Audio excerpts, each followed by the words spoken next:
Hello viewers, আকাশ editing চ্যানেলে আপনাকে স্বাগতম। আমি আকাশ আবারও ছোট্ট একটি ভিডিও আপনাদের সাথে শেয়ার করতে ইউটিউবের পর্দায় চলে এলাম। তো আমি আজ যে ভিডিওটি আপনাদের সাথে শেয়ার করব সেটা হলো একটা ক্লিক করে একটা ছবির যত কপি দরকার ততগুলা কপি আপনি করে নিতে পারবেন শুধুমাত্র একটি ক্লিক করে। তো কাজটি যারা পারেন তাদেরকে আমার সশ্রদ্ধ সালাম, আর যারা কাজটি না পারেন তাদের জন্য আমার এই সামান্য প্রচেষ্টা। তো ভিডিওটি ভালো লাগলে একটি লাইক দিবেন এবং সম্ভব হলে আপনার বন্ধুদেরকে শেয়ার করবেন। আর আপনি আমার চ্যানেলে নতুন হয়ে থাকলে একটি সাবস্ক্রাইব করে বেল আইকনে ক্লিক করে রাখবেন, যাতে করে আমরা আরো অনুপ্রেরণা পেয়ে আপনার জন্য আরো শৌখিন এবং ভালো মানের ভিডিও তৈরি করতে সক্ষম হই ইনশাআল্লাহ। তো ভিউয়ার্স, কাজটি কিভাবে করবেন এটা জানতে হলে ভিডিওটি দেখতে থাকুন। তো ভিউয়ার্স, দেখতে পাচ্ছেন এখানে উইন্ডো লেখা আছে। ওই উইন্ডোতে ক্লিক করে আমরা অ্যাকশন বাটনে ক্লিক করব। উইন্ডোতে যাওয়ার পর দেখতে পাচ্ছেন এখানে অ্যাকশন লেখা আছে, অথবা কিবোর্ডের F9 বাটনেও আমরা ক্লিক করে অ্যাকশন চালু করতে পারি। ডায়লগ বক্স আমাদের সামনে ওপেন হয়ে গেছে। দেখতে পাচ্ছেন ভিউয়ার্স, এখানে ডিফল্টে যতগুলা অপশনে চেক মার্ক দেওয়া আছে সবগুলাই থাকবে, এবং যেগুলো আনচেক দেওয়া আছে সবগুলো আনচেক দেওয়া থাকবে। এখানে টাচ করার আমাদের কোনো প্রয়োজন নেই। আমরা কি করব, এখন এখান থেকে আমরা এই বাটনে ক্লিক করে ক্রিয়েট নিউ সেট আমরা চালু করব। এখানে ক্লিক করুন। ক্লিক করার পর দেখতে পাচ্ছেন এখানে নিউ সেট। নিউ সেটের নেম এটা আমরা করে দেব একটা ক্লিকে 6 কপি ছবি। তো 6 কপি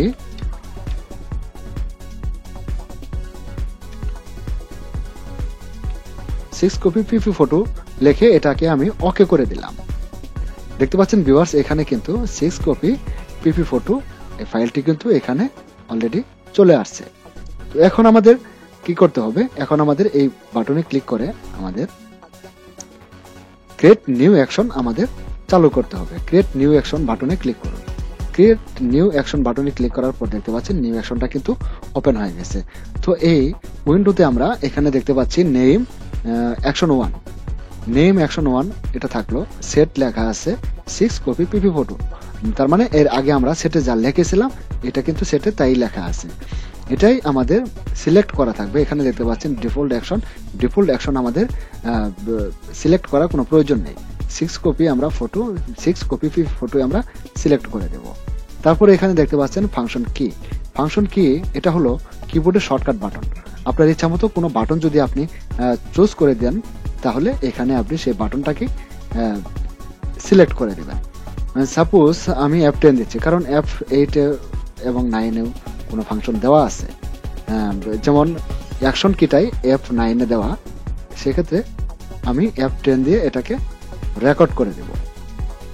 রেকর্ড করে দেওয়ার পর ভিউয়ার্স দেখতে পাচ্ছেন এখানে কিন্তু আমাদের রেকর্ডটা অলরেডি চালু হয়ে গেছে। এখন আমরা যে কাজটা করব সেটা কিন্তু অ্যাকশন রেকর্ড করে নেবে, কারণ রেকর্ড বাটনটা এখানে চালু হয়ে গেছে। আমরা তো ভিউয়ার্স, এই ছবিটাকে আমি পাসপোর্ট সাইজ করব। পাসপোর্ট সাইজ করার জন্য এখান থেকে আমাদের ক্রপ টুল নিতে হবে। ক্রপ টুল, পাসপোর্টের মাপ আপনারা অবশ্যই জানেন। পাসপোর্টের মাপ এখানে ওয়াইড থাকবে 40 mm এবং হাইট থাকবে 50 mm, রেজুলেশন 300। তো এটা এখানে টাইপ করুন, ওয়াইড 40 mm এবং হাইট 50 mm আর রেজুলেশন 300। এবার আমরা এন্টার প্রেস করে ছবিটাকে আমরা নির্দিষ্ট স্থানে বসিয়ে যেটুকু আমাদের প্রয়োজন এবং যেটুকু আমাদের ইচ্ছা সেটুকু রেখে আমরা এবার এন্টার করে দিলাম। ভিউয়ার্স দেখতে পাচ্ছেন এখানে আমরা ক্রপ করেছি, ক্রপটা কিন্তু অলরেডি অ্যাকশনে রেকর্ড করে নিয়েছে। তারপর আমরা যে কাজগুলো করব প্রত্যেকটা কাজে অ্যাকশন রেকর্ড করে নেবে। এবার আমরা নেব রেক্টেঙ্গুলার মার্কিং টুল। রেক্টেঙ্গুলার মার্কিং টুল দিয়ে আমরা ছবিটাকে সিলেক্ট করব। এবার এটাকে সিলেক্ট করুন। সিলেক্ট করার পর এটা সিলেক্ট করার উদ্দেশ্য হলো এবার এই ছবিটার আমি একটা বর্ডার দেব। এই ছবিটার আউটসাইডে একটা বর্ডার দেওয়ার জন্য আমি এটা সিলেক্ট করেছি। যেমন এটা কারণ হলো ব্যাকগ্রাউন্ডটা সাদা, আর এই সাদা ব্যাকগ্রাউন্ডের ছবিটা যদি আমি কোনো নিউ পেজে নিয়ে বসাই তাহলে ব্যাকগ্রাউন্ডের সাথে আর আমার নিউ পেজের সাথে কিন্তু লেয়ারটা মিলে যাবে। সেজন্য আমি একটা বর্ডার দিয়ে নেব। বর্ডার দেওয়ার জন্য রেক্টেঙ্গুলার মার্কিং দিয়ে এটা আমি মার্ক করেছি। মার্ক করার পর মাউসের রাইট সাইডে ক্লিক করে দেখুন এখানে স্টোর লেখা আছে, স্টোরকে ক্লিক করুন। ক্লিক করার পর ভিউয়ার্স দেখতে পাচ্ছেন এখানে ওইটা আছে 10 px, তার মানে 10 পিক্সেল। হ্যাঁ, পাসপোর্ট সাইজ ছবির ক্ষেত্রে এটাই যথেষ্ট। আর কালারটা আমরা আপনার খুশি মতো আপনি কালারটা আপনার ইচ্ছা মতো আপনি সিলেক্ট করতে পারেন। এখান থেকে আমি ব্ল্যাক দিয়ে দিলাম। এটাকে ব্ল্যাক করে আমি ওকে করে দিলাম। ওকে করে দেওয়ার পর বর্ডারটা আপনার কোন দিকে দিবেন, ইনসাইড, সেন্টার এবং আউটসাইড, আপনি যেদিকে খুশি সেদিকে আপনি দিতে পারেন। সাপোজ আমি ইনসাইড দিয়ে এটাকে যদি ওকে করে দেই, দেখতে পাচ্ছেন একটি বর্ডার চলে আসবে। ভিউয়ার্স দেখতে পাচ্ছেন একটি বর্ডার চলে আসছে। এবার এই যে ম্যাজিকটাকে দেখতে পাচ্ছেন, এই ম্যাজিকটা থাকা অবস্থায় কন্ট্রোল সি প্রেস করুন। কিবোর্ডের কন্ট্রোল সি প্রেস করে এটাকে আমরা কপি করে রাখলাম। এবার আমাদের কাজ হলো, এবার আমরা একটা নতুন পেজ নেব। নতুন পেজ নেওয়ার জন্য কিবোর্ডের শর্টকাট কন্ট্রোল এন বাটনে ক্লিক করার পর দেখতে পাচ্ছেন এই উইন্ডোটা চলে আসবে। এখন এখান থেকে 4R সাইজের একটা পেজ নেব আমরা। A4 সাইজের নিতে পারি। A4 সাইজের নেওয়ার জন্য এখানে দেখতে পাচ্ছেন ইন্টারন্যাশনাল পেপার, এইখানে ইন্টারন্যাশনাল পেপারে ক্লিক করলে A4 সাইজের পেপার চলে আসবে। তোমরা A4 সাইজের নিব না, আমরা নিব 4R সাইজের। 4R সাইজের জন্য এখানে পিক্সেল দেওয়া আছে, এটাকে আমরা ইঞ্চিতে পরিণত করব। ইঞ্চি করার পর ওয়াইড দিব আমি 4 এবং হাইট দিব 6। এটা হলো 4R সাইজ আর রেজুলেশন 300। এবার ওকে। ভিউয়ার্স দেখতে পাচ্ছেন 4R সাইজের একটি পেজ চলে আসছে। 4R সাইজের একটি পেজ নেওয়ার উদ্দেশ্য হলো, আমার একজন ভিউয়ার্স আমাকে কমেন্টস করে বলেছিলেন যে 4R সাইজের একটা পেজে কি করে আমরা পাসপোর্ট সাইজের ছবি 6 কপি ছবি আমরা শর্টকাটে সেট করতে পারি। আসলে ওই ভিউয়ার্স আপনি যদি আমার এই ভিডিওটা দেখতে পান, আমি আশা করি আপনার কাছ থেকে অন্তত একটি কমেন্টস। আমরা এর আগে এই ছবিটাতে কন্ট্রোল সি দিয়ে কপি করেছিলাম। এবার কিবোর্ডের কন্ট্রোল ভি বাটন প্রেস করে আমরা এটা এখানে পেস্ট করে নেব। দেখতে পাচ্ছেন ভিউয়ার্স, ছবিটা কিন্তু এখানে পেস্ট হয়ে গেছে। এবার আপনার ইচ্ছা মতো 6 কপি ছবি আপনি এখানে অ্যাড করতে পারেন। ছোট করে স্ট্যাম্প সাইজের আপনি 10-20 কপিও এখানে সেট করতে পারেন।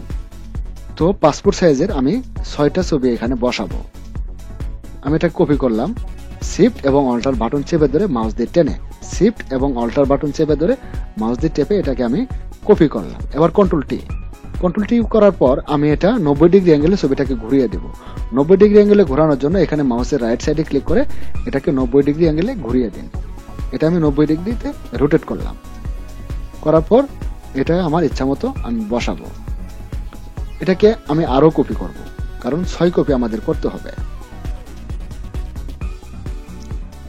এবার এই ছবিটাকে আমি আরেকটা কপি করব। এটাকে মাউসের রাইট সাইডে ক্লিক করে এটাকে আমি সিলেক্ট করলাম। সিলেক্ট করার পর আমি এটাকে এখানে বসিয়ে দিলাম। তারপর এটাকে আবার আমি অল্ট এবং শিফট বাটন চেপে ধরে আমি আরো একটা কপি করে নিলাম। এবার এই ছবিটা থেকে আমি আরেকটা কপি বের করব। এটা করার জন্য মাউসের রাইট সাইডে ক্লিক করে দেখতে পাচ্ছেন লেয়ার 1 কপি 2, এটাতে ক্লিক করে দিন। দেওয়ার পর এটা অল্ট এবং শিফট বাটন চেপে ধরে মাউস দিয়ে টেনে আরেকটা কপি করে নিন। এটা আপনারা অবশ্যই জানেন অনেকে। ভিউয়ার্স, এটা কিন্তু আমাদের এই অ্যাকশনে রেকর্ড করে নিয়েছে। এবার আমরা এই রেকর্ডটাকে স্টপ করে দেব। যেমন 4R সাইজ আমাদের 6টা ছবি দেওয়ার কথা ছিল, 4R সাইজ আমরা 6টা ছবি বসিয়েছি। বসানোর পরে এটাকে আমরা স্টপ করে দেব। ভিউয়ার্স, রেকর্ড বাটনের পাশেই দেখতে পাচ্ছেন স্টপ বাটন। এই স্টপ বাটনে ক্লিক করে আমরা এটাকে স্টপ করে দেব। হ্যাঁ ভিউয়ার্স, এটা স্টপ হয়ে গেছে। এখন ভিউয়ার্স দেখতে পাচ্ছেন এখানে গ্রুপ লেখা আছে। এই যে গ্রুপ লেখা আছে, অ্যাকশন 1 এর নিচে গ্রুপ লেখা আছে। এই গ্রুপটা আমরা এটা আনচেক করে দেব। এর কারণ হলো প্রত্যেকটা ছবির অ্যাঙ্গেল একই রকমের নয়, আর প্রত্যেকটা ছবির ঝুম দূরত্ব কিন্তু একই দূরত্বের নয়। সেজন্য গ্রুপটা আমরা নিজে হাতে করব। এজন্য এটাকে আমরা আনচেক করে দেব। এটাতে ক্লিক করুন। ক্লিক করার পর ভিউয়ার্স এটাকে আমরা একটু গুছিয়ে রাখি। হ্যাঁ, এবার এই ছবিটাকে আমরা কেটে দিচ্ছি। ভিউয়ার্স দেখতে পাচ্ছিলেন আমরা এই ছবিতে যতগুলা কাজ করেছি। এখন পরবর্তী ছবিটাতে আমরা এই অ্যাকশন কাজ করে কিনা এটাই আমরা দেখব। আমি এটা কেটে দিলাম। দেখতে পাচ্ছেন ভিউয়ার্স, আমি কাজের সুবিধার্থে এখানে আরেকটি ছবি আগে থেকেই এনে রেখেছিলাম। এবার এই ছবিটাতে এই অ্যাকশনে আমাদের যা রেকর্ড করেছে এই অ্যাকশনটা এখানে কাজ করে কিনা আমরা এটা দেখব। তো এটা আমাদের শর্টকাট বাটন কি দেওয়া ছিল ভিউয়ার্স, এখানে দেখতে পাচ্ছেন অ্যাকশন 1 এ F10 বাটন আমাদের শর্টকাট দেওয়া ছিল। এবার এই ছবিটার ক্ষেত্রে আমরা শুধু F10 বাটনে ক্লিক করব, অথবা আমরা এখানে এই অ্যাকশন প্লেতেও ক্লিক করতে পারি। ক্লিক করলে কিন্তু এই ছবিটার উপরে আমরা এর আগের ছবিতে যতগুলা কাজ করেছিলাম প্রত্যেকটা কাজ এই ছবির ক্ষেত্রেও করবে ইনশাল্লাহ, আশা করি। তো ভিউয়ার্স ঠিক আছে, F10 ক্লিক করছি, যেহেতু শর্টকাট বাটন করেছিলাম F10 ক্লিক করছি। ভিউয়ার্স দেখতে পাচ্ছেন F10 ক্লিক করার ফলে কিন্তু ক্রুপড আই আগে চলে আসছে, কারণ আমরা ওই ছবিটাতে এট ফার্স্ট কিন্তু আমরা ক্রুপ করেছিলাম, এজন্যই এটাতে ক্রুপ চলে আসছে। আর ক্রুপটা আনচেক করে দিয়েছিলাম, এজন্যই এখান থেকে আনচেক করে দিয়েছিলাম, কারণ ক্রুপটা আমরা নিজে হাতে করব। ক্রুপটা করার পর বাকি কাজ কিন্তু আমাদের অ্যাকশনে করবে। এটুকুই আমি ক্রুপ করলাম। ক্রুপটা আমি নিজের ইচ্ছা মতো সিলেক্ট করে দিলাম। করে দেওয়ার পর ভিউয়ার্স এখন আমরা আগের ছবিতে যতগুলা কাজ যেভাবে বসিয়েছিলাম, যেভাবে বর্ডার দিয়েছিলাম, প্রত্যেকটা কাজ এখন এই অ্যাকশনে এই ছবির উপরে করে দিবে। এবার একটা ক্লিক করুন, শুধু এন্টার বাটনে একটা ক্লিক করুন। ভিউয়ার্স দেখতে পাচ্ছেন বর্ডার হয়েছে, এবং আগের ছবিতে আমরা যেভাবে পাসপোর্ট সাইজ বসিয়েছিলাম সেম ভাবে এটাতেও অলরেডি এই অ্যাকশনে করে দিয়েছে। তো ভিউয়ার্স এই ছিল আমাদের আজকের ভিডিও। ভালো লাগলে আমি আবারও বলছি একটি লাইক দিবেন, আর সম্ভব হলে বন্ধুদের সাথে শেয়ার করবেন। আর আমার ভিডিও ভালো লাগলে আপনি যদি আমার চ্যানেলে নতুন হয়ে থাকেন দয়া করে একটি সাবস্ক্রাইব করে দিবেন এবং বেল বাটনে ক্লিক করে রাখবেন, এরকম আরো ভিডিও আমরা আপনার কাছে পৌঁছে দেব। আল্লাহ হাফেজ, আসসালামু আলাইকুম।